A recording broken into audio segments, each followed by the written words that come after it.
שב. אתה יושב ציון. תודה לו. התחלת? רבותיי, יש לנו את הזכות והכבוד לשבת עם החכם הרב מאיר אליהו, שנותן לנו פה דרשות ברוך השם בצורה מסודרת, ומקווים שזה יתמיד להרבה זמן, בעזרת השם. השם ייתן לו כוח ואריכות ימים. כבוד הרב מאיר אליהו, בכבוד. הר ציון, מלבן פנימיים ותיקים. כבוד.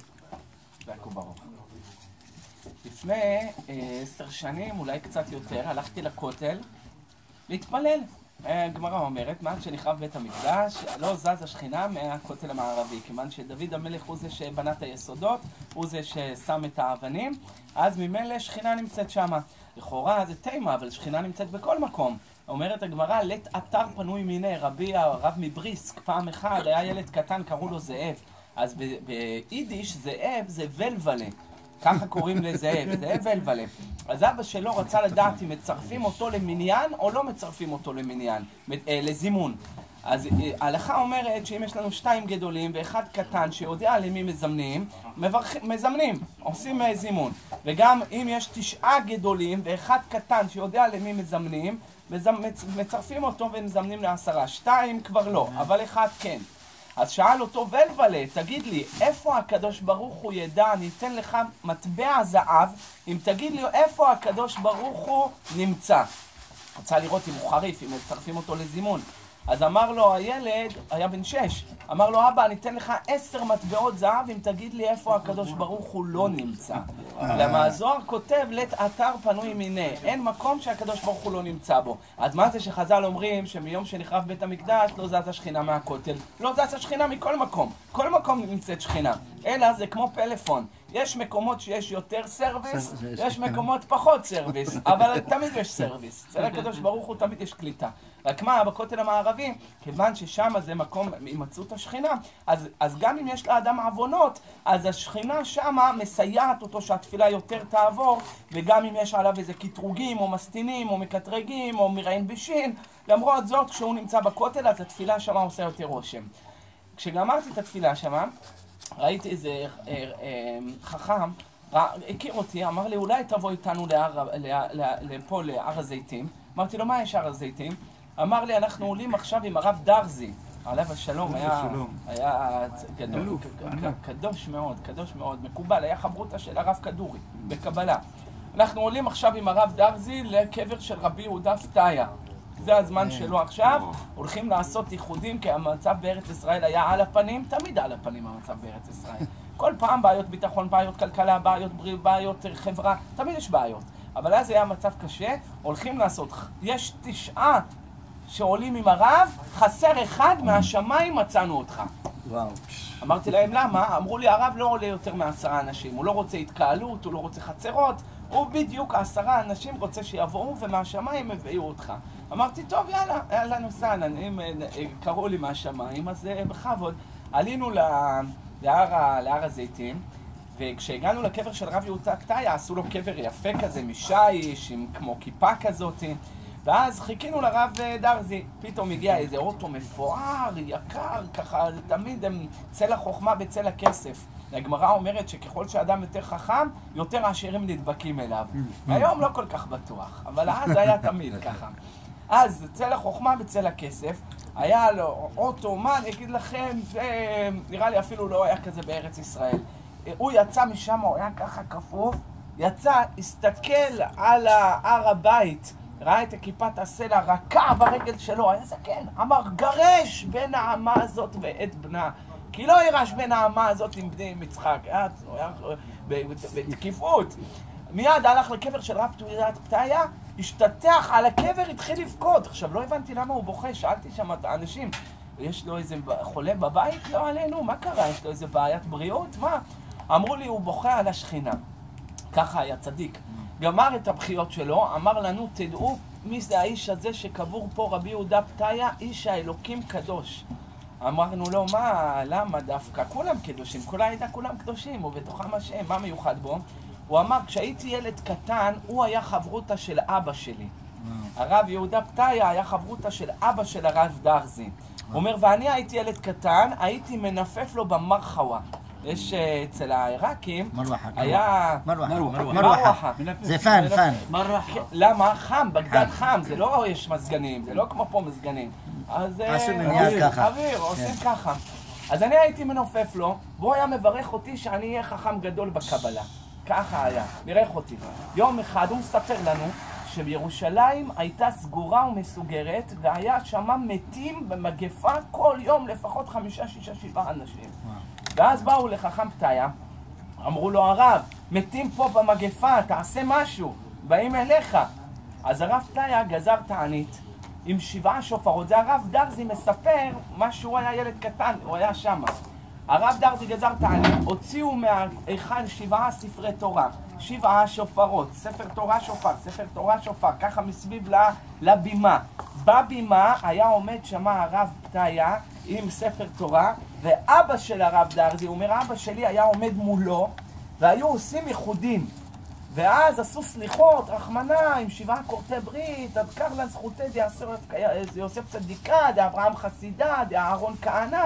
היו צועקים, ובמשך התענית הזאת המשיך להגיע הודעות שאנשים מתים, היה מגפה קשה בירושלים.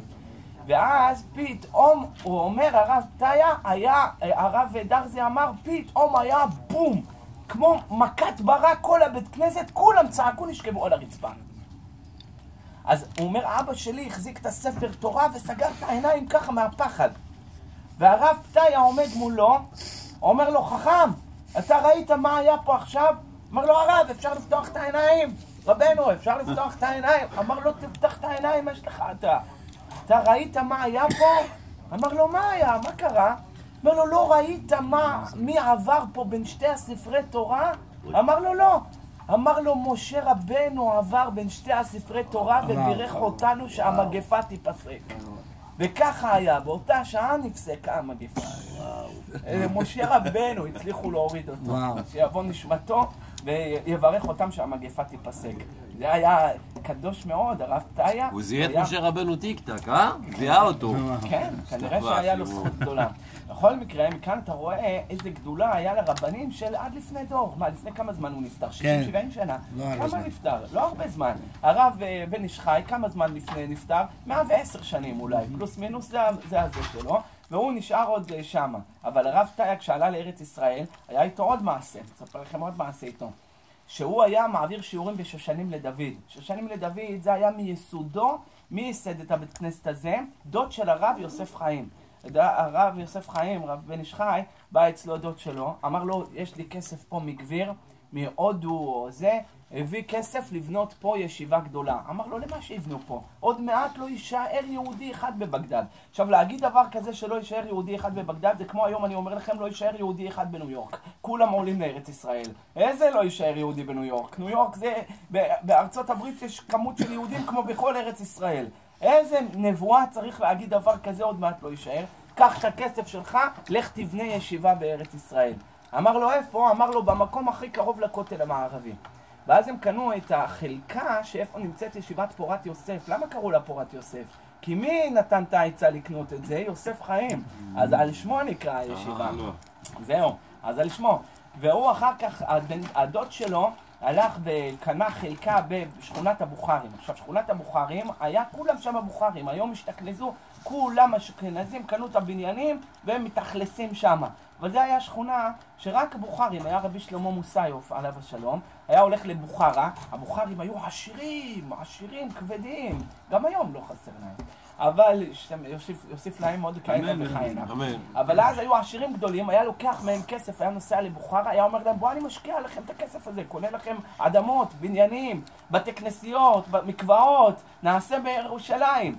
הביאו לו את הכסף, סמכו עליו, כי הוא היה אדם קדוש מאוד.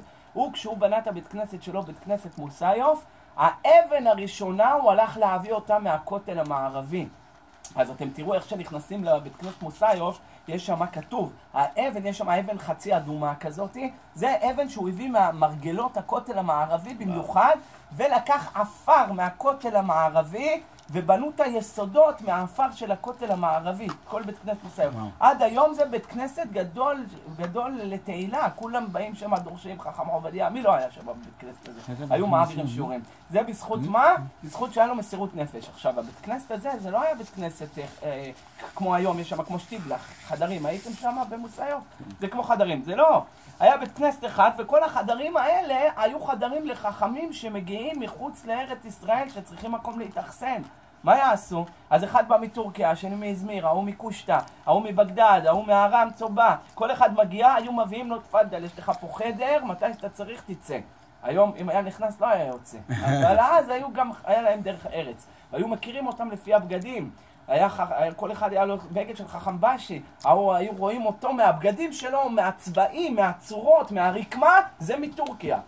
זה מצרים הגיע, זה מבגדד, אפילו לא צריך לדבר איתו, מהצבעים. היום אתה רואה יהודי, כובע צילינדר שחור וחולצה לבנה, אתה לא יודע מאיזה ארץ הוא. עד שהוא לא פותח את הפה שלו, גם כשהוא פותח את הפה אתה גם לא יודע.